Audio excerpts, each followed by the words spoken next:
গল্পের আসর।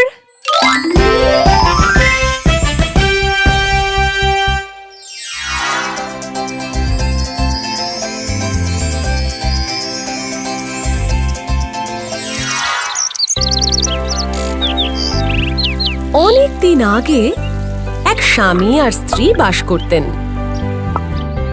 ওনাদের বাড়িটা ছিল ঠিক একটা বাগানের সামনে, যেটা ফল আর সবজিতে ভরা থাকত।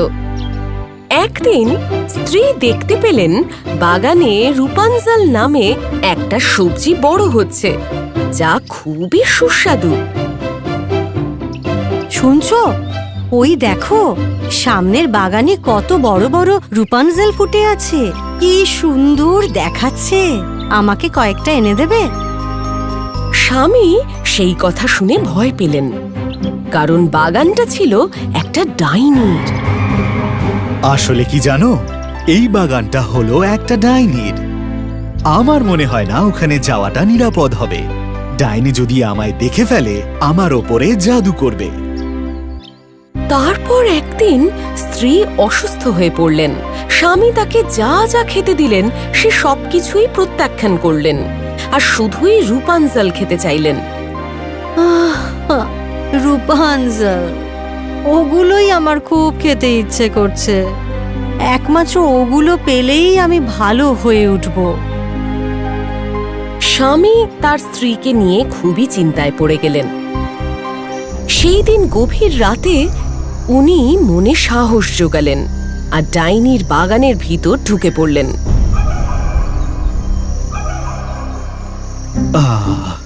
আশা করি ডাইনিটা এখানে নেই। আমি চটপট কিছু রূপাঞ্জল তুলে নিয়ে এখান থেকে চলে যাব। স্ত্রী রূপাঞ্জল উপভোগ করলেন এবং সেগুলো খেয়ে সুস্থ বোধ করার পর উনি আরও খেতে চাইলেন। এই রূপাঞ্জলগুলো খেয়ে আমার খুব ভালো লাগছে।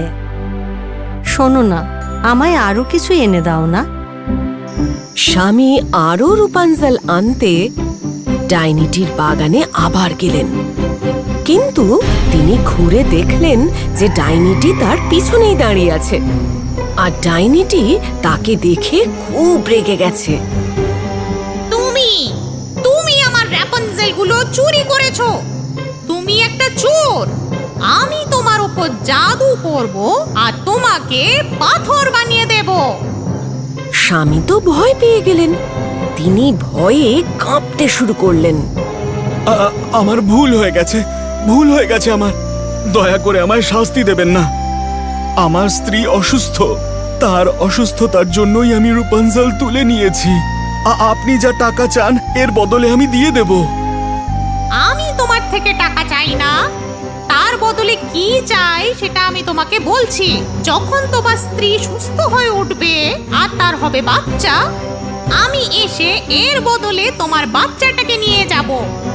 আর তুমি যদি তোমার বাচ্চা আমাকে না দাও, আমি তোমাকে পাথর করে দেব। ঠিক আছে। স্বামী ডাইনিকে দেখে খুব ভয় পেয়ে গেছিল, আর তাই তিনি রাজি হয়ে গেলেন। সময় পেরোল আর স্বামী ডাইনির ব্যাপারে সব কিছু ভুলে গেলেন। ওনার স্ত্রীও সুস্থ হয়ে উঠলেন, আর একদিন তিনি একটা সুন্দর শিশুকন্যার জন্ম দিলেন। শিশুর জন্মের কিছু পরেই ডাইনিটি এসে হাজির হলো। আমি বাচ্চাটাকে নিতে এসেছি। আশা করি তোমার মনে আছে, তুমি আমায় প্রতিজ্ঞা করেছিলে আমার রাপুনজেলের বিনিময়ে তুমি তোমার বাচ্চাকে আমাকে দেবে, আর নইলে আমি তোমাকে পাথর বানিয়ে দেব। আমি আমার কথা রাখবো। আপনি এই শিশুটাকে নিতে পারেন। ডাইনিটি শিশুটিকে কোলে তুলে নিল। আমি তোমার নাম রাখবো রাপুনজেল। তোমার বাবা আমার বাগান থেকে যে সবজি চুরি করেছিল সেই নামে।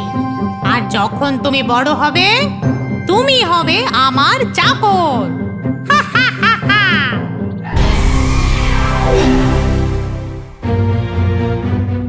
ডাইনিটি রূপাঞ্জলকে টাওয়ারের ওপর ঘরের মধ্যে শুইয়ে রাখল।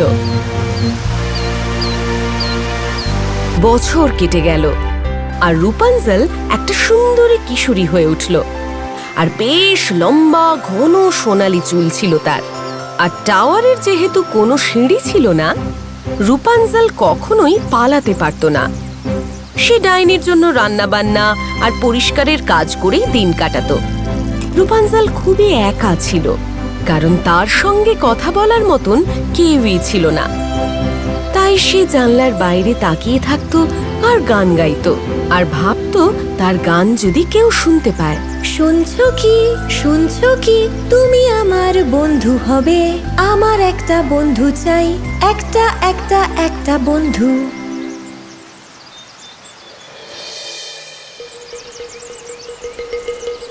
রাপানজেল, রাপানজেল, তোমার চুলটা নামাও তো। আমি তোমার চুলটাকে মই বা সিঁড়ির মতো ব্যবহার করব। রূপাঞ্জল তার চুলটাকে নিচে নামিয়ে দিল, আর ডাইনি সেটা ধরে টাওয়ারে উঠল। বেচারা রূপাঞ্জল, সে তার দিনগুলো শয়তান ডাইনি বুড়ির দেখাশোনা করেই কাটাতো।